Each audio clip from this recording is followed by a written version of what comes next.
Tense अपने concluding position में है। हम बहुत सारे कॉन्सेप्ट डिस्कस कर चुके हैं। आज कुछ नए कॉन्सेप्ट्स के साथ हम फिर हाजिर हैं। आप अंत तक इस वीडियो को देखिएगा, जरूर ये चीजें आपको समझ में आएंगी। देखिए, मान लीजिए मैंने एक सेंटेंस लिखा,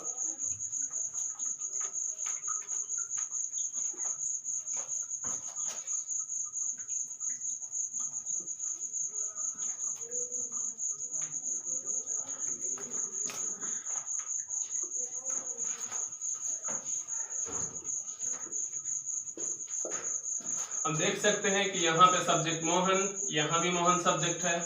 वॉचेस, वॉचेस प्रेजेंट इंडेफिनिट दोनों है। ए मूवी यहाँ पे, मूवीज यहाँ पे। दोनों सेंटेंसेस को ध्यान से देखें तो ये प्रेजेंट इंडेफिनिट के ही दिखते हैं भी प्रेजेंट इंडेफिनिट के, इनमें कोई शक नहीं है।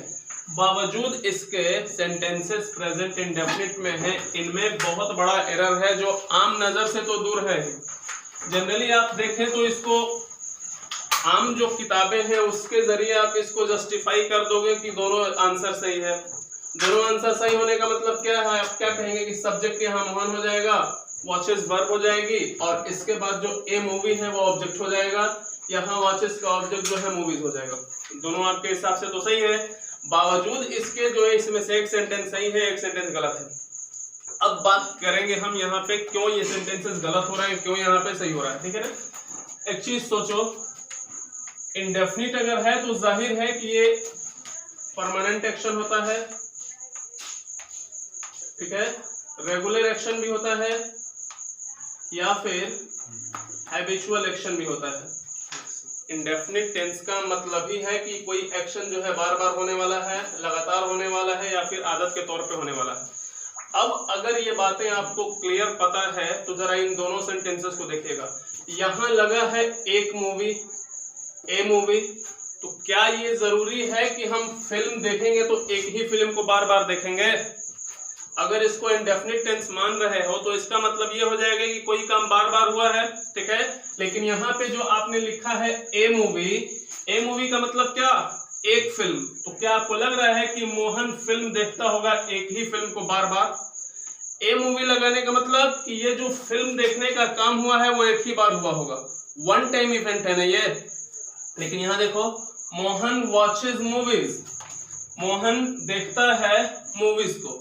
तो मोहन अगर मूवीज देखता है तो अगर ये इंडेफिनिट टेंस हम मान ले इसको, तो इंडेफिनिट टेंस में कोई काम बार बार होगा ही। तो बार बार होगा तो कई फिल्में देखी जाएंगी ना।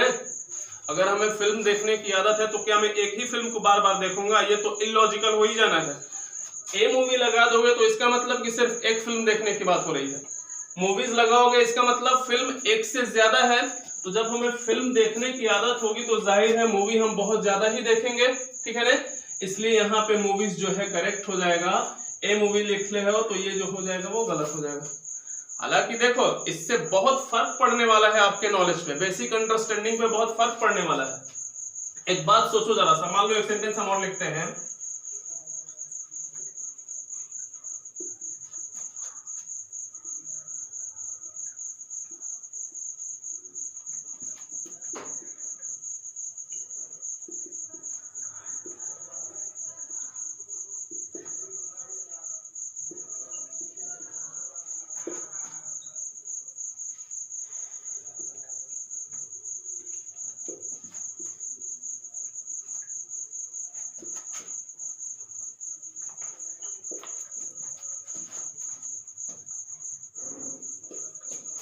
दोनों सेंटेंसेस को देखिएगा फिर से।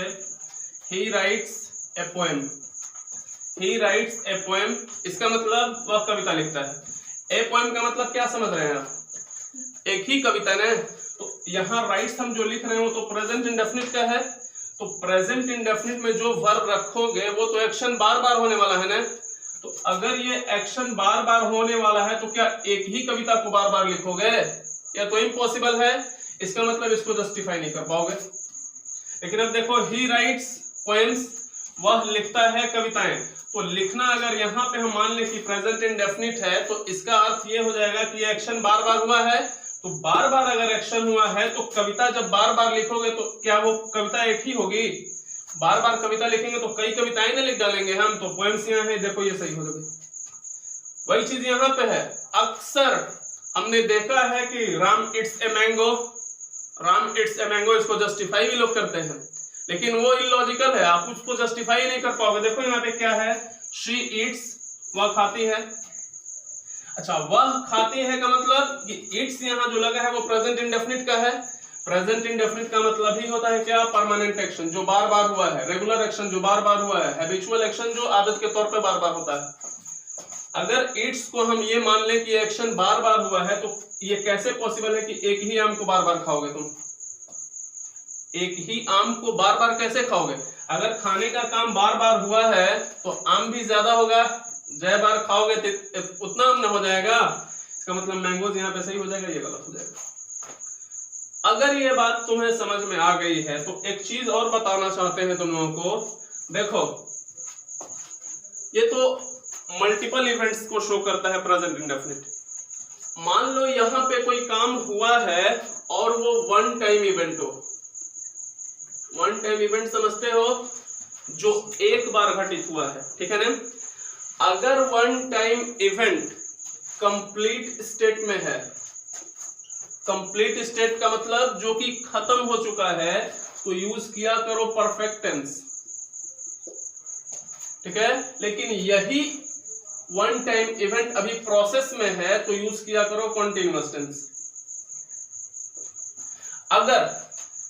अगर हम ये मान ले इस सेंटेंस में कि फिल्म देखने का काम जारी है, चल रहा है, तो हमें इस तरह से नहीं लिखना पड़ेगा। हमें लिखना पड़ेगा Mohan is watching A movie. इस सेंटेंस के जरिए इसको जस्टिफाई कर दोगे। क्यों? क्योंकि एक बार में तो एक ही फिल्म देख पाओगे ना, बात समझ रहे हो ना। या फिर अगर हम चाहें तो इसको परफेक्ट टेंस में लिख सकते हैं, Mohan has watched A movie. Mohan ने एक फिल्म देखा है, तो देखने का काम यहाँ खत्म हो चुका है तो भी जस्टिफाई कर लोगे, क्योंकि एक फिल्म देखने का काम खत्म हो सकता है। इज वॉचिंग कहोगे, देखो मैंने क्या बताया यहाँ पे कि एक बार जो एक्शन जारी रहता है, वन टाइम इवेंट जो एक्शन जारी है, उसके लिए कॉन्टिन्यूअस टेंस रखोगे। वही वन टाइम इवेंट अगर खत्म हो चुका है तो उसके लिए परफेक्ट टेंस रखोगे। Mohan has watched A movie का मतलब है कि मोहन ने उस एक फिल्म को देखने का काम खत्म कर लिया है, और Mohan is watching A movie का मतलब उसी एक फिल्म को देखने का काम जारी है, ठीक है ना। इस चीज को आप अच्छे से समझ लेना। एक बात और मैं समझाना चाहता हूं, मैंने अभी अभी कहा कि वन टाइम इवेंट जो होगा वो कंप्लीट होगा तो परफेक्ट, इनकम्प्लीट होगा तो कॉन्टिन्यूअस। अगर ये बात यहां तक सही है तो जरा एक सेंटेंस में दे रहा हूं, जरा उसको देखिएगा तो ध्यान से।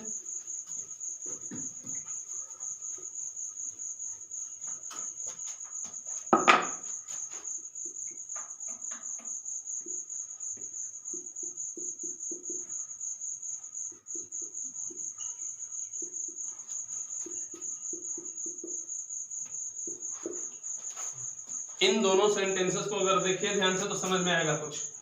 रोट जो है ये भी तो इंडेफिनिट है पास्ट का, पास्ट टेंस का इंडेफिनिट ये है। अब देखो, इंडेफिनिट के साथ हमने लिखा ए लेटर, यहां पे लिखा लेटर्स। अब हम ये कहना चाहते हैं कि जो चीज हम यहां देख लिए कि एक बार मल्टीपल इवेंट या फिर सिंगल वन टाइम इवेंट है, तो क्या वहां यहां ये बात जस्टिफाई कर पाएंगे कि नहीं। देखो एक चीज समझ लेना, चूंकि पास्ट की बात कर रहा है ना, पास्ट की बात कर रहा है तो हम इसको वन टाइम इवेंट मान सकते हैं। हम ये कह सकते हैं कि उसने जो है मुझे एक लेटर भेजा था या उसने एक चिट्ठी लिखी थी। तो एक चिट्ठी लिखने का काम अगर पास्ट में हम करें तो हम इसको प्रूव कर सकते हैं कि ये वन टाइम इवेंट था। बात समझ रहे हो ना। एक बार किसी ने चिट्ठी लिखी, मुझे पोस्ट कर दिया, वन टाइम इवेंट जो है इसको मान सकते हो पास्ट में, क्योंकि ये गुजर चुका है। लेकिन यहां पर अब जब इसको वन टाइम इवेंट मान लिए तो इसको क्या करें हम। देखो पास्ट इंडेफिनिट यहां भी है, पास्ट इंडेफिनिट यहां भी है। जब लेटर्स लिखेंगे तो इसका मतलब हो जाएगा कि उसने मुझे कई चिट्ठियां लिखी पास्ट में, और यहाँ ए लेटर जब हम लिख रहे हैं तो इसका मतलब उसने जो है एक चिट्ठी लिखी मुझे पास्ट में। ये बात आप समझ रहे हैं। प्रेजेंट इंडेफिनिट में इसको जो है जस्टिफाई नहीं कर पाओगे, पास्ट इंडेफिनिट में इसको निश्चित रूप से तुम जस्टिफाई कर सकते हो। चलिए, ये चीज तो यहां से तय हो गई कि इंडेफिनिट में वन टाइम इवेंट क्या होता है, मल्टीपल इवेंट क्या होता है। देखिए कुछ सेंटेंसेस हम लिख रहे हैं, इसको वन टाइम इवेंट मान भी सकते हैं। जैसे कुछ एग्जांपल हमने लिखा,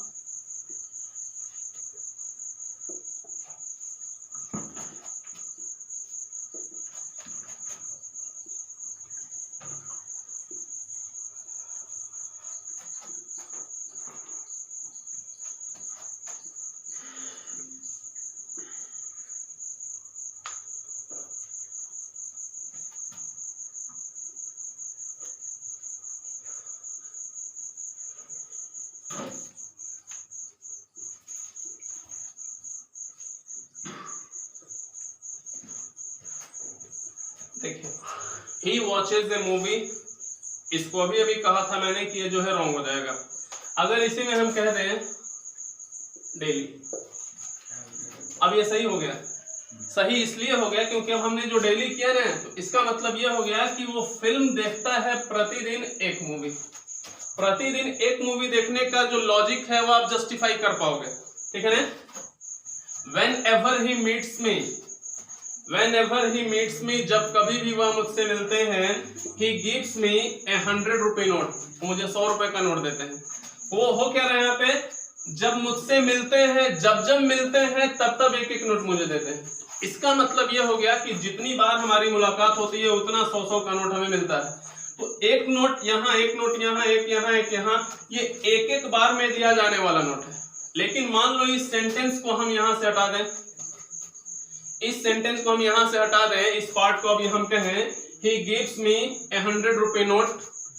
अब इसका मतलब क्या हो जाएगा, देखो गिव्स जो यहां तुमने रख लिया है, इसका मतलब ये कि वो परमानेंट एक्शन है, हमेशा होने वाला।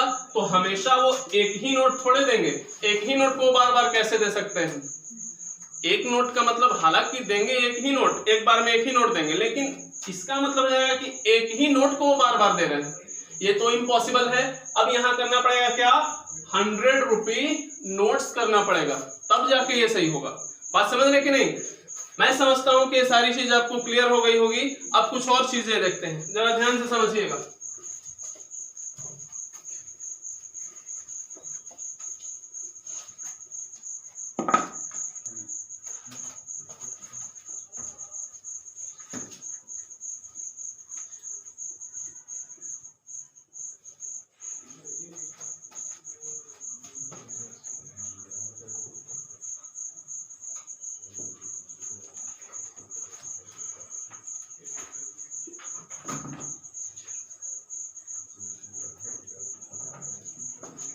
देखिए यहां इस सेंटेंस में आपको करना क्या है कि जो वर्ब का इस्तेमाल हमने किया है एज ए वर्ब, ठीक है, आपको ये बताना है कि यहाँ पे हम इस वर्ब का कौन सा फॉर्म रखेंगे, ठीक है ना। अब जरा ध्यान से देखना, ही वॉज एग्जॉस्टेड, वह थक गए थे। वॉज एग्जॉस्टेड लिखा है तो इसका मतलब ये तो तय है कि ये पास्ट की इवेंट है। अगर ये पास्ट की इवेंट है तो इसका मतलब पास्ट में काम किए होंगे तभी तो पास्ट में थके होंगे। ये कैसे पॉसिबल है कि प्रेजेंट में हम काम कर रहे हैं और थक जाएं पास्ट में जाके, या फिर फ्यूचर में हमें काम करना हो और थक जाएं प्रेजेंट में, क्या ये पॉसिबल है? नहीं। इसका मतलब अगर वो पास्ट में थके हैं, अगर वो पास्ट में थके हैं तो काम भी पास्ट में किया होगा, समझ रहे हैं नहीं। अब अगर ये थकने का काम हुआ है तो ध्यान से देखो तुम, ये रिजल्ट है, मतलब कि इससे पहले बहुत ज्यादा मेहनत का काम किया गया होगा और उसी मेहनत का काम का जो रिजल्ट है वो हमें दिख रहा है कि ये थक गए। तो कोई काम किया होगा, उसी के परिणाम स्वरूप वो थके होंगे ना।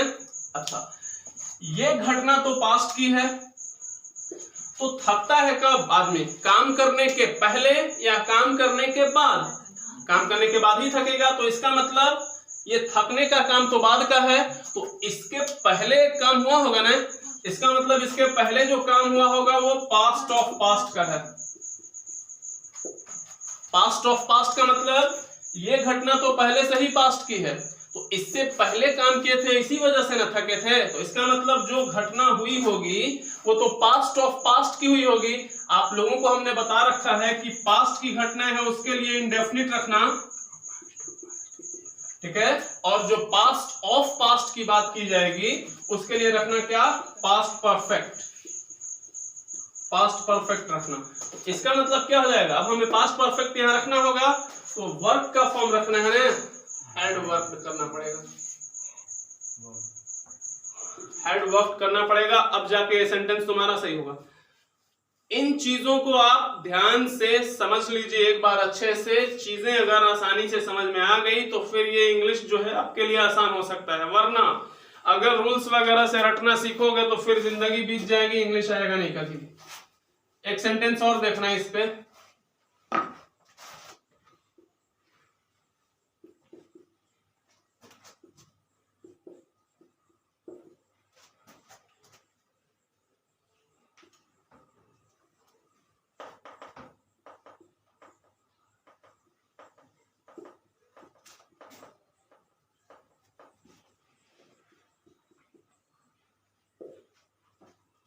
अब है यहाँ पे डिलीवर, ध्यान से समझना। He won the first prize, उसने फर्स्ट प्राइज जीता, ठीक है। अच्छा, ये बात कॉमन है, सबको पता है कि प्राइज जो है यूं ही फेंका हुआ नहीं रहता है कि आप गए और उठा के लेके चले आए। मतलब इसका ये है कि अगर वो फर्स्ट प्राइज जीता होगा तो कुछ तो ऐसा काम जरूर किया होगा जिसके लिए उसे ये प्राइज मिला है। तो अब जब ये फर्स्ट प्राइज जीत गया तो इससे पहले वो कोई काम किया होगा, तभी ना उस काम को देख के उसको प्राइज मिला होगा। तो ये काम तो पहले ही से तुम्हें दिख रहा है कि पास्ट में है। अगर ये काम पास्ट में है तो तुमको एक ऐसा एक्शन रखना पड़ेगा जो कि इस पास्ट से पहले की बात की जाए। तो पास्ट से पहले क्या होगा, past of past. Past of past के लिए कौन सा टेंस रखोगे, पास्ट परफेक्ट रखना पड़ेगा। तो पास्ट परफेक्ट का क्या हो जाएगा, हैड डिलीवर्ड, ठीक है ना, ही हैड डिलीवर्ड रखना पड़ेगा। अब जाके ये सेंटेंस जो है तुम्हारा क्या हुआ, करेक्ट हुआ। चीजों को जो है लॉजिकली देखने की कोशिश कीजिए, तब जाकर चीजें आपको समझ में आएंगी। बात समझ रहे हैं ना। देखिए एक चीज और है, यहाँ जो हमें सेंटेंस मिला हुआ है वहां पे जो फिल करना है वो करना है स्टिल बिलीव। स्टिल बिलीव, यहाँ पे बिलीव का मतलब आप समझ रहे हैं, ट्रस्ट करना, ठीक है ना, और स्टिल लगा हुआ है। आप अगर जानते हैं तो सही बात है, नहीं जानते तो एक चीज समझिएगा, जो स्टिल होता है, जो स्टिल होता है वो कॉन्टिन्यूटी को एक्सप्रेस करता है। कॉन्टिन्यूटी का मतलब ये है कि स्टिल एक ऐसे एक्शन के बारे में बात करेगा जो कि चल रहा है, जारी है, ठीक है ना। अब एक चीज देखिए, अगर हमें कॉन्टिन्यूटी एक्सप्रेस करनी है तो जाहिर सी बात है हमें कॉन्टिन्यूअस टेंस का इस्तेमाल करना पड़ेगा, ठीक है, कॉन्टिन्यूअस टेंस का इस्तेमाल करना पड़ेगा। अब हम क्या करेंगे, आर स्टिल बिलीविंग, ये होगा। अब एक चीज यहाँ पे प्रॉब्लम और हो गई है कि ये जो बिलीव है ना, देखो जैसे थिंक, बिलीव, लव, लाइक, ये वो वर्ब्स होती हैं जो हमारी परसेप्शन को दिखाती हैं, और वो तमाम वर्ब्स जो परसेप्शन को दिखाती हैं उनके साथ हम कॉन्टिन्यूअस टेंस का प्रयोग भी नहीं कर सकते। इस वजह से ये सेंटेंस जो है यहाँ हो गया क्या, गलत। अब करना क्या पड़ेगा, इसको कायदे से प्रेजेंट इंडेफिनिट में ही लिखना पड़ेगा। तो इंडेफिनिट लिखना ही है तो आप चुपचाप इसको स्टिल बिलीव कर लीजिए। ऐसा तब हो गया जब आपके पास ऐसी वर्ब है, मान लो इस बिलीव की जगह कोई ऐसा वर्ब रखना पड़ जाए जो कि कॉन्टिन्यूअस टेंस अपने साथ ले सके, तो उस कंडीशन में तुम्हें आईएनजी का फॉर्म इस्तेमाल करना पड़ेगा। फॉर एग्जांपल हम एक चीज समझाते हैं आपको, जरा ध्यान से समझिएगा। अगर मैं लिख दूं दे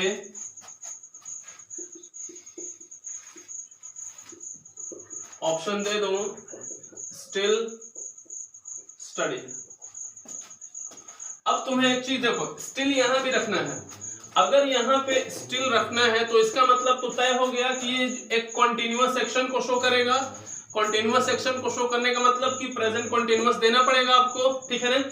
अच्छा, अगर प्रेजेंट कॉन्टिन्यूअस देना ही है तो यहाँ देखो स्टडी लगा हुआ है ना, स्टडी रख लो, रन रख लो, रीड रख लो, ईट रख लो, तो ये सब वो वर्ब्स है जिनके साथ आईएनजी का इस्तेमाल तो कर सकते हो। आईएनजी का जब इस्तेमाल कर लोगे तो इसका मतलब इसको कॉन्टिन्यूअस फॉर्म में रख सकते हो। अब यहाँ क्या करना पड़ेगा, दे आर स्टिल स्टडिंग,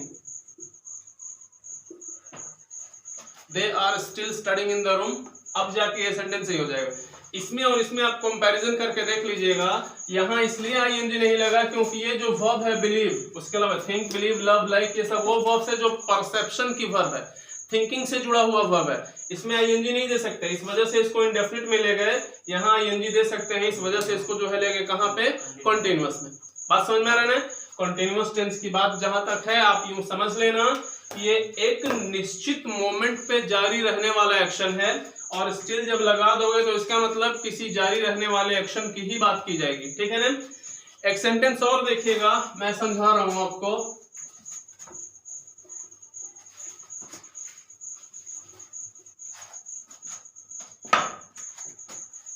एक सेंटेंस है, they live in Delhi but they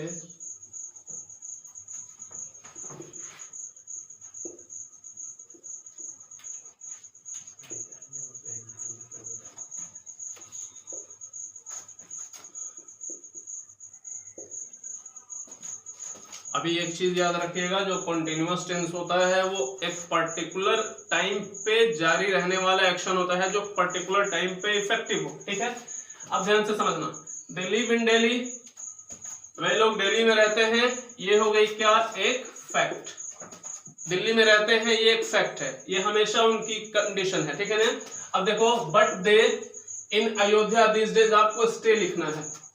अब यहाँ पे क्या करोगे, अगर हिंदी का ट्रांसलेशन बनाओगे, ठीक है ना, हिंदी का ट्रांसलेशन बनाओगे तो फंस जाओगे। यहाँ पे हिंदी के ट्रांसलेशन से आपको कोई लेना देना नहीं है। अब इसको कैसे डिकोड करोगे? अब एक चीज समझना, यहाँ लगा है ना दीज डेज, जब दीज डेज लगा है तो इसका मतलब सीधा सीधा ये हो गया कि इसी समय तक ये एक्शन इफेक्टिव रहेगा।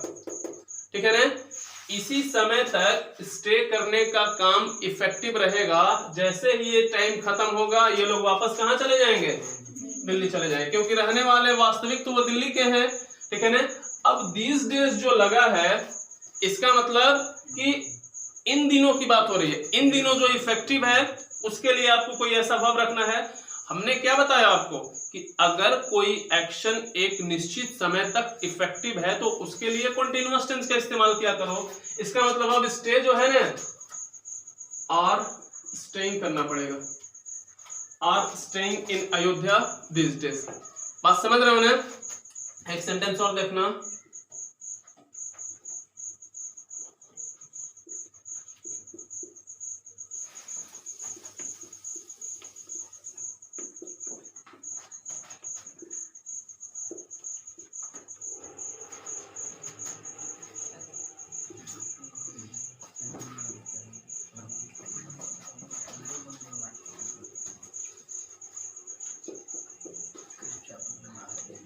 यहाँ पे एक वर्ब आपको रखनी है, प्ले।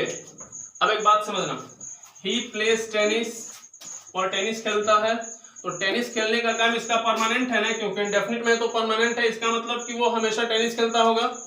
लेकिन अब हम क्या करें, बट ही हॉकी नाउ, लेकिन अभी वह क्या करता है, हॉकी खेलता है। नाउ का मतलब क्या है, अभी, अब या अभी। ठीक है ना? एक बात बताओ, नाउ का जो इस्तेमाल करते हो वो हैबिट को भी दिखाता है ना। तो अब यहाँ क्या करोगे, तुम अगर चाहो तो यहाँ पे प्लेस का इस्तेमाल कर सकते हो। अब यहाँ करना है ये तुमको कि वह टेनिस खेलते हैं, लेकिन अब वो क्या कर रहे हैं, हॉकी खेलते हैं। बात समझ रहे हो ना? लेकिन इसी नाव को हटाकर, इसी नाव को अगर हटाकर कुछ और रख दो, मान लो अब हम कह दें at present these days, ठीक है ना? अब एक बात देखो, at present का मतलब इन दिनों, आजकल, तो इसका मतलब कि इस समय के लिए इफेक्टिव एक्शन तुम्हें चाहिए। अब यहाँ कंटिन्यूअस रखना पड़ेगा। these days का मतलब आजकल, तो आजकल जो काम इफेक्टिव है उसके लिए आपको कंटिन्यूअस रखना पड़ेगा। यहां से तुम्हारा कोई लेना देना नहीं है, यहाँ पे हम शब्द बदल रहे हैं, मीनिंग चेंज हो जा रहा है। बात समझ रहे हो ना? मतलब यही है कि जो भी क्वेश्चन आपको मिलते हैं सॉल्व करने के लिए, उसका कोई ना कोई लिंक जो है जरूर छोड़ दिया जाता है ताकि स्टूडेंट डिकोड कर ले। ये अलग बात है कि हम डिकोड नहीं कर पाते। क्या देखिए, अब जो जिन सेंटेंसेस की हम बात करेंगे वो अपने आप में खास होंगे। देखिए, एक जगह यहाँ पे खाली है, एक जगह यहाँ पे, यहाँ आपको भरना है बाई, यहाँ भरना है पास। इन चीजों को भरने से पहले एक कॉन्सेप्ट आपको जानना जरूरी है। मान लो कोई ऐसा काम है जो कंडीशन पे जुड़ा हुआ है कि अगर ऐसा होगा तो ऐसा होगा, अगर ये करोगे तो वो करना होगा। इसका मतलब ये हो गया कि यहाँ जो इफ लगा हुआ है ना, इफ जो लगा हुआ है, तो इफ से जुड़े हुए सेंटेंसेस कंडीशनल होते हैं। ये बात तो आपको समझ में आनी चाहिए। इफ से जुड़ा हुआ सेंटेंस कंडीशनल होता है, ये बात आप समझिएगा। जरा एक सेंटेंस देख लो पहले, उसके बाद ये चीजें समझ में आएगी आपको। अगर मैं कहूं if you will come to me I shall help you, अगर तुम आओगे मेरे पास तो मैं जो है तुम्हारी मदद करूंगा। गागेगी गागेगी, ठीक है, हिंदी के विद्वानों, है ना। अब एक चीज समझना, जब कभी एक बात तो तुम्हें पता है कि जब आओगे तभी मदद होगी। इसका मतलब ना तो तुम अभी आए हो ना ही तुम्हारी मदद अभी हुई है। इसका मतलब दोनों एक्शन फ्यूचर में है। फ्यूचर में जो एक्शन होता है उसको हम लोग कहते हैं ना प्रोबेबल एक्शन। प्रोबेबल एक्शन का मतलब क्या? जो संभावित है, जो आने वाले समय में होगा, अभी हुआ नहीं है वो, ठीक है ना। इस कंडीशन में तुम देखो तो दो क्लॉज यहाँ पे है, एक क्लॉज यहाँ है, एक क्लॉज यहाँ है। इसको अगर अलग कर दो, इसको अगर अलग कर दो, आई शैल हेल्प यू, मैं तुम्हारी मदद करूंगा, तो ये पूरा मीनिंग दे सकता है, मेन क्लॉज हो गया ये। लेकिन सिर्फ इतना बोलो if you will come to me, अगर तुम मेरे पास आओगे तो, ये सेंटेंस अधूरा है ना। इसका मतलब ये हो जाएगा सबऑर्डिनेट क्लॉज, सबऑर्डिनेट क्लॉज, और ये हो जाएगा मेन क्लॉज। याद रखना, जब कभी भी दो फ्यूचर इवेंट की बात करनी हो और सबऑर्डिनेट क्लॉज दिया गया हो, मेन क्लॉज दिया गया हो, तो मेन क्लॉज में तो फ्यूचर टेंस जस्टिफाई कर लोगे क्योंकि ये प्रोबेबल एक्शन है, ठीक है ना। लेकिन इसका जो सबऑर्डिनेट क्लॉज होता है, इसके लिए कभी भी विल शैल का इस्तेमाल मत करना, ये हमेशा गलत हुआ है, ठीक है ना। सबऑर्डिनेट क्लॉज जो फ्यूचर एक्शन के लिए जुड़ा है, प्रेजेंट इंडेफिनिट का इस्तेमाल करना, ठीक है ना। हालांकि इंडेफिनिट का इस्तेमाल करो तो इसका मतलब ये नहीं कि ये प्रेजेंट का हो गया, अभी भी ये पास्ट की ही बात कर रहा है, सॉरी फ्यूचर की ही बात कर रहा है, ठीक है ना। अभी भी फ्यूचर है, दोनों फ्यूचर है, लेकिन सबऑर्डिनेट क्लॉज में प्रेजेंट इंडेफिनिट और जो इसका मेन क्लॉज है उसमें फ्यूचर इंडेफिनिट। अब एक चीज समझना है, यहाँ पर इफ लगा है ना, अगर ये इफ लगा है तो जाहिर सी बात है ये सबऑर्डिनेट क्लॉज बनाएगा जैसा ये बनाया है। तो क्या यहाँ पे फ्यूचर रख पाओगे? नहीं, प्रेजेंट इंडेफिनिट रखना पड़ेगा। तो आप रखेंगे if he passes, if he passes with flying colours, ये हो गया। अच्छा, अब जरा देखो, if he passes with flying colours, अगर वह अच्छे नंबरों से पास हो जाएगा तो अच्छे नंबरों से पास जब हो जाएगा तो संभावना किस चीज की है? क्या प्रोबेबल है? उसके बाप उसको साइकिल दिलवाएंगे, बात समझ रहे ना। उसके फादर उसको साइकिल दिलवाएंगे, यही ना है। ये साइकिल कब मिलेगी? जब वो पास करेगा तब। तो पास करेगा तो उसको साइकिल मिलेगी, जब पास कर जाएगा तो प्रोबेबिलिटी जो है बन जाएगी उसको साइकिल मिलने की। तो प्रोबेबल एक्शन के लिए क्या रखते हो? फ्यूचर में। अब यहाँ रखना पड़ेगा will buy, will buy him a bike if he passes with flying colours. Pass with flying colours का मतलब होता है अच्छे नंबर से पास होना, डिस्टिंक्शन के साथ, ठीक है ना। एक चीज समझना, अभी सिंस लास्ट समर लिखा हुआ है, ये बात हमने पहले कई बार आपको बताया हुआ है कि सिंस और फॉर जब रखोगे तो इसका मतलब या तो परफेक्ट टेंस रखना या फिर परफेक्ट कंटीन्यूअस टेंस रखना, दो ही बात हो सकती है। इसके अलावा एक बात और हम बताए थे आपको कि जब कभी भी सिंस रखोगे तो इसके साथ पास्ट टाइम को ही रेफर किया जाएगा। पास्ट टाइम देखो, लास्ट समर दिया है ना, ये पास्ट टाइम है। तुम्हारे पास दो ऑप्शन है, या तो परफेक्ट टेंस रखो या फिर परफेक्ट कंटीन्यूअस टेंस रखो। अब ध्यान से समझना, यहाँ पे सी है, सी का मतलब देखना, देखना जो है परसेप्शन की वर्ब है, इसमें आईएनजी का इस्तेमाल कर नहीं पाओगे, ठीक है ना, आईएनजी का इस्तेमाल नहीं कर पाओगे, इसका मतलब कि अब तुम्हें परफेक्ट कंटीन्यूअस का जो ऑप्शन मिला था वो गलत हो गया। अब आपको रखना होगा क्या, सिर्फ प्रेजेंट परफेक्ट टेंस ही रखना पड़ेगा। तो आपको रखना, देखो नॉट सी लिखा हुआ है, इसका मतलब ये सेंटेंस तुम्हें पॉजिटिव बनाना है कि निगेटिव, निगेटिव बनाना है। तो परफेक्ट टेंस कैसे बनेगा, आई हैव नॉट सीन। अच्छा, कॉन्टिन्यूअस टेंस नहीं रखने के पीछे एक वजह और भी है हमारे पास। एक वजह और क्या है, कॉन्टिन्यूअस टेंस तो हम तभी रख पाते हैं ना जब कोई एक्शन कॉन्टिन्यूअस मोड में हो, कॉन्टिन्यूअस मोड में हो, यानी कि जो एक्शन जारी है, चल रहा है, उसी को ना आप परफेक्ट कॉन्टिन्यूअस में रख पाओगे। एक और ढंग से इसको पकड़ सकते हो, नॉट लगा है ना, जब नॉट लगा है यहाँ पे तो इसका मतलब कि एक्शन डिसकंटिन्यू हो गया होगा। जब डिसकंटिन्यू हो गया तब तो वो कंटिन्यूअस रहा नहीं होगा, जब कंटिन्यूअस रहा नहीं तो आप परफेक्ट कंटिन्यूअस का इस्तेमाल कर नहीं पाओगे। ये वजह भी बनेगा यहाँ पे आपको परफेक्ट टेंस रखने के पीछे। बात समझ रहे हैं? यहाँ देखो, यहाँ क्या है, माई ब्रदर एंड आई, ये सब्जेक्ट कंपाउंड है, ध्यान से समझना, एंड से जुड़ा हुआ है, मेरा भाई और मैं, ठीक है। क्या कर रहे थे, an interesting serial on TV, देख रहे थे एक इंटरेस्टिंग सीरियल एट 10 PM, ठीक है। यहाँ पे एक चीज रख देता हूं, लास्ट डे, ठीक है। अब एक चीज समझना है यहाँ पे, मान लो इसको हम हटा दें, एट 10 PM हम इसको हटा दें, तो अब सेंटेंस देखो तुम्हारा क्या बनेगा, लास्ट डे है ना, ये चीज तो समझ रहे हो कि लास्ट डे जो है वो बीते हुए समय की बात कर रहा है, एक दिन पहले की बात कर रहा है। तो एक दिन का मतलब क्या, 24 घंटे ना,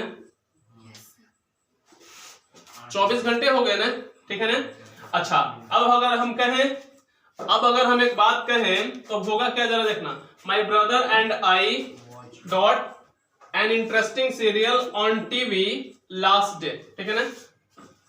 अब एक चीज समझना जरा सा, लास्ट डे तो 24 घंटे का होता है, अगर ये 24 घंटे का होता है तो हम कब फिल्म देख रहे थे, ये तो नहीं लिखा हुआ है, नहीं लिखा हुआ है कि कब हम फिल्म देख रहे थे, लास्ट डे, क्योंकि ये एट 10 PM हमने काट दिया है यहाँ पे, तो अब तो पता नहीं चलेगा कि कै बजे फिल्म देख रहे थे आप, इसका मतलब 24 घंटे में कब देख रहे थे हमें मालूम नहीं है।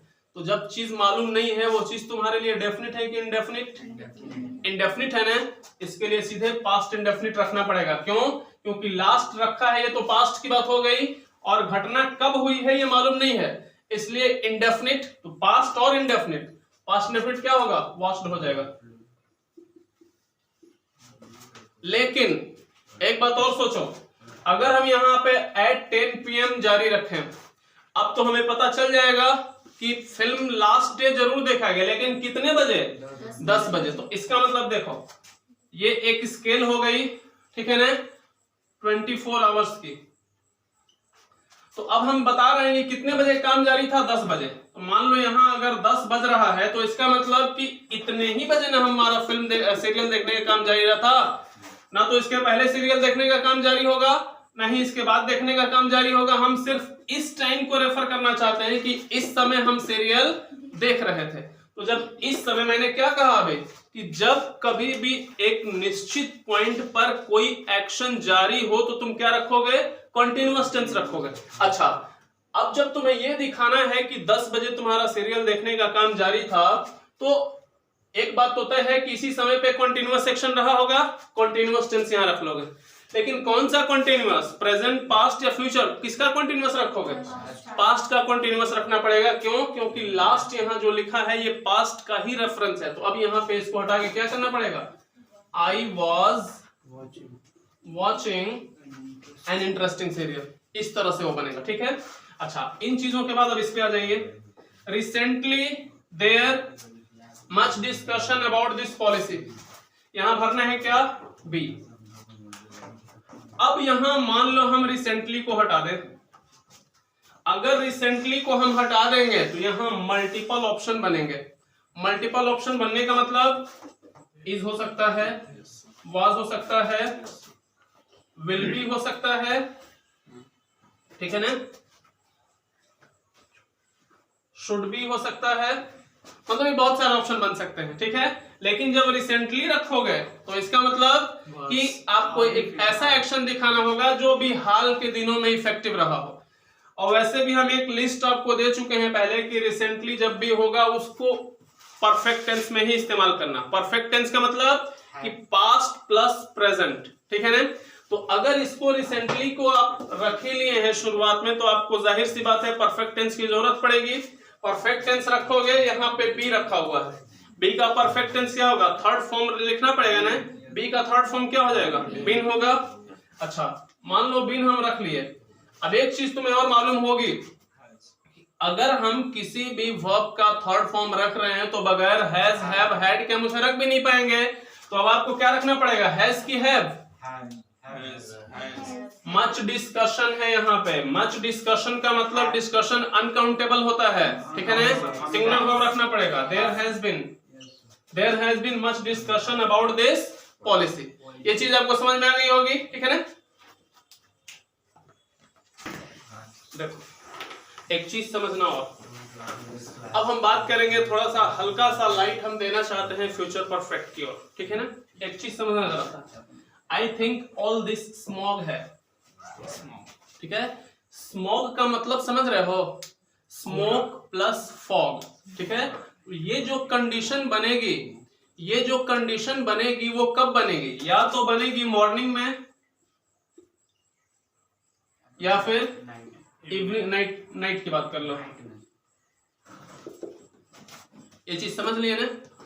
स्मॉग का मतलब जो धुंध होता है सुबह में जाड़े के दिनों में, उसकी बात हो रही है, ठीक है ना। या तो ये कंडीशन मॉर्निंग की है या फिर ये कंडीशन नाइट की है।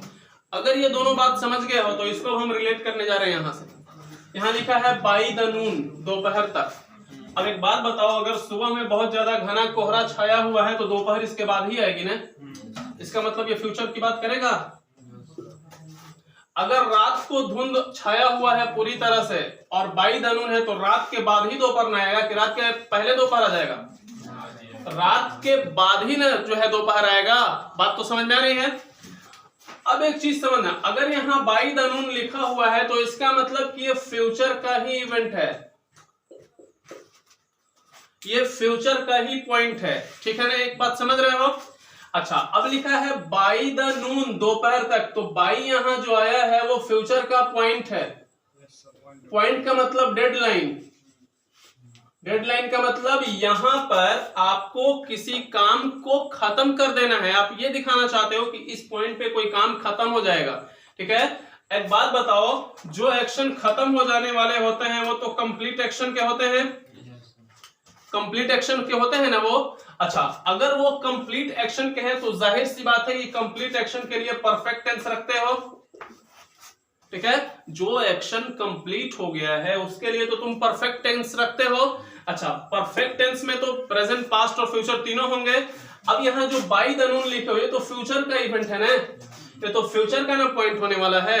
अगर ये फ्यूचर का पॉइंट हो तो आपको फ्यूचर का परफेक्ट रखना पड़ेगा कि नहीं। तो फ्यूचर का परफेक्ट क्या हो जाएगा, will have disappeared।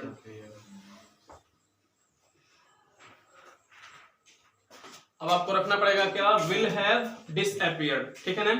और वैसे भी think,